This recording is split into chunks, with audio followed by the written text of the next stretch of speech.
Hello and welcome to another episode of Moose's Gear Goo Review. I'm Moose, and today we have another knife review, and that is of one I've wanted in my collection for a very long time just because it sounded really cool, and that is the Spyderco Positron. The Spyderco Positron.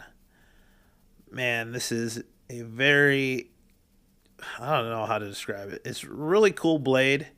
Definitely looks very nice. Definitely a gentleman's folder if I ever saw one. And it's just really nice. Though, I'll tell you what I don't like about it. But here we go.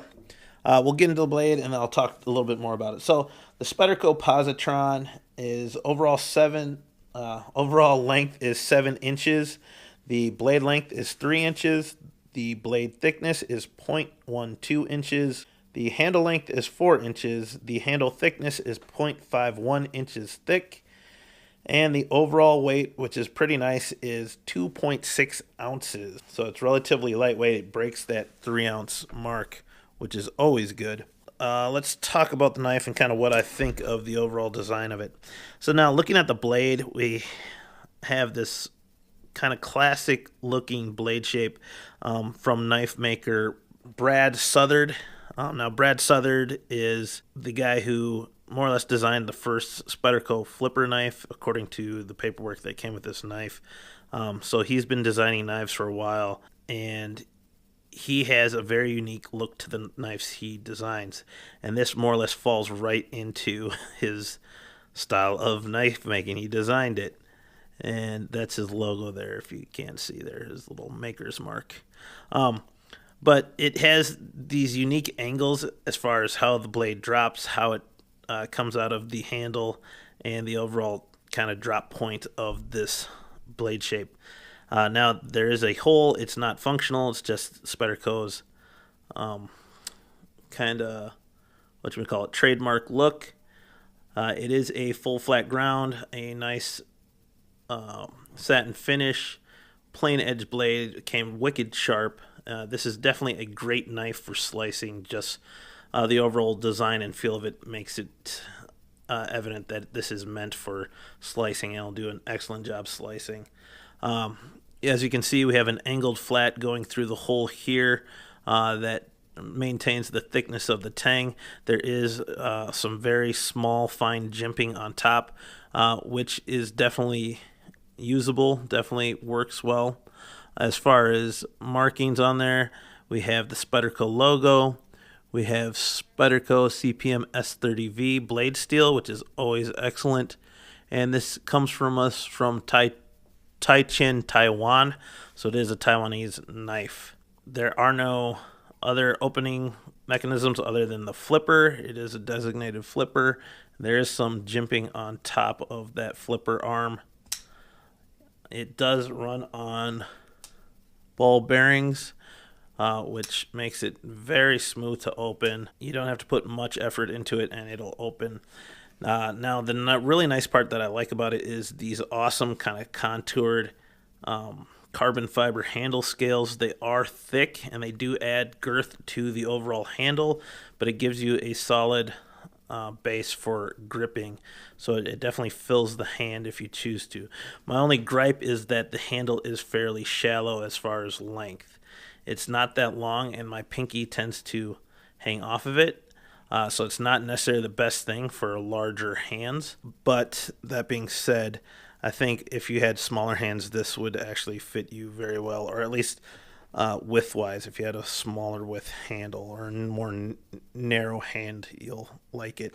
Going into the actual locking mechanism, it is a liner lock, and it's a titanium nested liner lock that's nested within the carbon fiber handle scales, and the liners are milled out enough to help cut that weight. It's a almost full flow-through construction. We do have this back spacer, which is either G10 or carbon fiber. I can't really tell, but there's a little bit of jimping on the back there. It does have a deep carry wire pocket clip, which is my favorite. Absolutely love those wire pocket clips, and I think they should be on more knives for sure. Overall, though, the the carbon fiber just looks excellent. Love it, love it, love it. Very, very nice. Okay, as far as lock bar, there's no visible stop pin, so it's a traveling stop pin that's nested within the tang of the blade, which is cool. Keeps it very slim, low profile. So yeah, basically my only gripe about it is just the angle. I'm not familiar with other Southern knives. I know he has some larger ones, and I think if it was a larger knife, I would feel a little bit better. But I'm used to kind of having a thumb ramp, or at least having the tang of the blade be flush with the top of the handle. And because I have to actually lean down and actually have a lower angle, it doesn't fit the overhand thumb grip as well. Like, I feel like for whatever reason the angle just isn't efficient for this type of grip. Now, that being said, when I place my finger over the top like this, as if I'm going to do draw cuts or do some finer cutting or carving or skinning, this is actually very comfortable in this position here.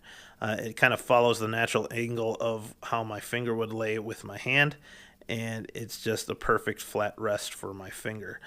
So I'm not sure what his intentions are, if he just likes the look, or if there is a specific purpose designed into this blade and for creating that angle. But for practicality's sake and holding it like this, I don't feel it as being as comfortable or efficient as I would like it to. It just feels a little bit off. That being said, it's still a great knife. Quality materials are on, top notch. So yeah, there's that. That's my piece about my complaint. So let's compare it to some other knives. We have the Bird Raven 2. We have the Spyderco Alcyon. We have the Cold Steel Grick. And heck, we'll throw in a gents folder with the Boker FR. So looking at the lengths, it definitely shares the same or similar blade lengths to the Alcyon, the Grick, and the Boker FR. Obviously, the Bird Raven 2 is the outlier there. It's just huge. Handle length, it is the shortest handle besides the Boker FR. So like I said, I had a complaint with the shortness of the handle. Looking at the thickness of the blade, we'll get rid of this one first. Obviously, the Bird Raven 2 is thicker. Handle thickness looks about the same. The Grick is a thicker tang. Handle thickness is about the same. Oh, excuse me. Spyderco Alcyon, blade thickness is about the same. Handle thickness actually looks slightly thinner than the Positron. And then with the Boker FR, blade thickness is thinner on the Boker FR, and handle thickness looks slightly thinner as well. All right. So last test for us to be checking out with this knife is the ugly brown glove test. Now, right off the bat, there is like a shape. It's rounded carbon fiber, which makes it more comfortable in hand. But when it comes to a cloth glove, there's no texturing, and yeah, super slick. Just slides out of hand. As far as a flipper, I can get some traction on enough to deploy it. And then as far as the jimping up top, it does kind of lock in the thumb a little bit. It could be a little bit deeper, but it is a finer jimping there. So, not the best. As far as sliding back, the finger choil doesn't have very sharp angles, so it actually can slide out unless I squeeze, and it just kind of wedges. As far as a push front, the flipper actually works as a really good finger guard as far as not sliding forward onto the blade. As far as opening and deploying the blade, the lock works, the flipper works. I will say the lock is a little bit tricky because you really have to go up next to the finger guard or the flipper there and disengage the lock if you really want to get the blade disengaged. So, but it is doable, it is work, and it seems to have like a fairly tall detent that sometimes catches the blade. But overall works fine. So there you have it. Does it pass the ugly brown glove test? Yes. Is it slick? Is it the best? No. I'd probably say it passes with about 65%, but it is passable.